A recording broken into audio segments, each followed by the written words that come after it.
भयंकर ठंड में हम और आप घरों में दुबके, लेकिन उनका क्या?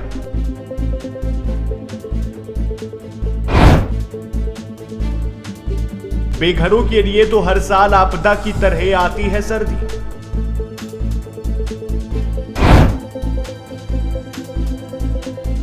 पूरा दिन ठिठुरते हैं, रात और बेरहम हो जाती है।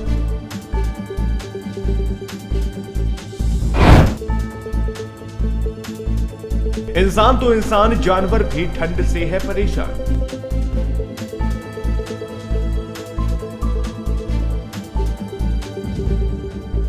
शीला देवी पिछले 3 साल से दिल्ली के ओखला स्थित स्लम में रह रही हैं। हर साल दिसंबर से फरवरी तक के 3 महीने उनके लिए किसी आपदा से कम नहीं होते। शीला के पास 2 कंबल हैं, उन्होंने दोनों ओढ़ रखे हैं, फिर भी कांप रही हैं। अपने 2 साल के बच्चे को सीने से चिपकाए वे आग तापती दिखती हैं। खुले आसमान के नीचे उस मासूम ने अभी दुनियादारी भी नहीं समझी। उसे नहीं मालूम कि फिलहाल यही उसकी नियति है।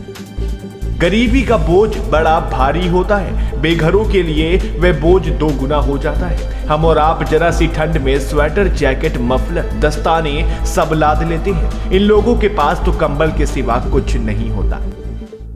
हर साल सर्दी आती है और उन्हें यह एहसास करा जाती है कि मौसम भी बेरहम हो सकता है।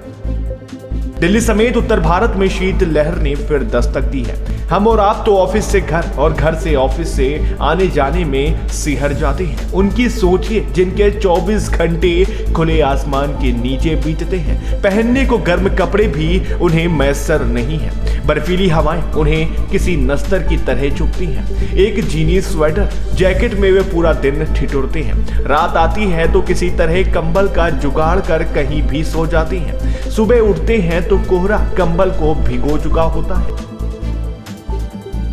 सरकार शेल्टर होम्स के दरवाजे खोल तो देती है, मगर हर किसी को उनमें जगह नहीं मिलती। कुछ भले लोग कंबल दान करते हैं तो उन्हें दुआएं मिलती हैं। बस वही चुभने वाला कंबल ही ठंड के खिलाफ उनका हथियार है।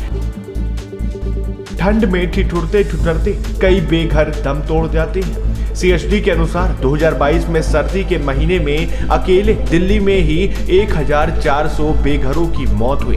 डेटा बताता है कि एक दशक में ऐसी 14,500 मौतें हुई हैं। ये सिर्फ दिल्ली के आंकड़े हैं। समूचे उत्तर भारत में मौतों का अंदाजा आप लगा सकते हैं। दिल्ली का ओखला एरिया सर्द दोपहर में एक फ्लाईओवर के नीचे उदय फाउंडेशन NGO की कार रुकती है। उसमें कंबल भरे होते हैं। एहसास होते ही फौरन 2 लाइनें लग जाती हैं, एक पुरुष की और दूसरी महिलाओं की। इनमें से ज्यादातर ने एक लेयर कपड़े ही पहन रखी है। कुछ ही देर में भारी भीड़ जमा हो जाती है। कंबल के लिए लड़ाई शुरू हो जाती है। अब दूर दूर से भी लोग जुट गए हैं। भयंकर ठंड में खुद को गर्म रखने के लिए कंबल पाने को बेकरार है। ये नजारा किसी एक जगह का नहीं, कमोबेश पूरे उत्तर भारत में जब कोई कंबल बांटने निकलता है तो यही मंजर होता है। ठंड से इंसान ही नहीं, जानवर भी बेहाल है। कुछ भले लोग स्ट्रीट डॉग्स के लिए कोट्स दान करते हैं। जिन कुत्तों की किस्मत इतनी अच्छी नहीं, वो इंसान के पास ही आसरा तलाशते हैं। गूंज नाम की सामाजिक संस्था के फाउंडर अंशु गुप्ता कहते हैं कि टेम्परेरी शेल्टर्स की संख्या बढ़नी चाहिए। उन्होंने मीडिया से कहा, हम कब से कह रहे हैं कि कम से कम रात के वक्त पब्लिक बिल्डिंग्स के दरवाजे खोल देना चाहिए। कोविड के चलते बड़ी आबादी शहरों से गांव में माइग्रेट कर गई है। उनकी जरूरतें भी बढ़ी हैं, उन पर भी ध्यान देना चाहिए।